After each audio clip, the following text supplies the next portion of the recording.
BNP chairperson ও সাবেক প্রধানমন্ত্রী বেগম খালেদা জিয়ার রোগমুক্তি ও সম্পূর্ণ সুস্থতা কামনায় পাংশা শিল্প ও বণিক সমিতির উদ্যোগে দোয়া মাহফিল অনুষ্ঠিত হয়েছে।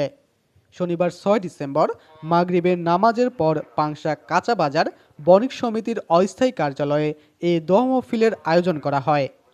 দোয়া মাহফিলে উপস্থিত ছিলেন পাংশা বাজার বণিক সমিতির সহসভাপতি মোহাম্মদ ইউসুফ হোসেন মণ্ডল, মোহাম্মদ আব্দুল খালেক মাস্টার, সাধারণ সম্পাদক দিলওয়ার সর্দার, সহ সাধারণ সম্পাদক সাদিকুর রহমান, ধর্মীয় সম্পাদক শামীম বিশ্বাস, কোষাধ্যক্ষ কামাল হোসেন, প্রচার সম্পাদক কালাম মুন্সি, দপ্তর সম্পাদক তোফাজ্জেল হোসেন, ধর্মীয় সম্পাদক সনাতন মোহনলাল আগারওয়াল, সদস্য আব্দুল আলিম, আব্বাস উদ্দিন সহ পাংশা বাজারের ব্যবসায়ীগণ।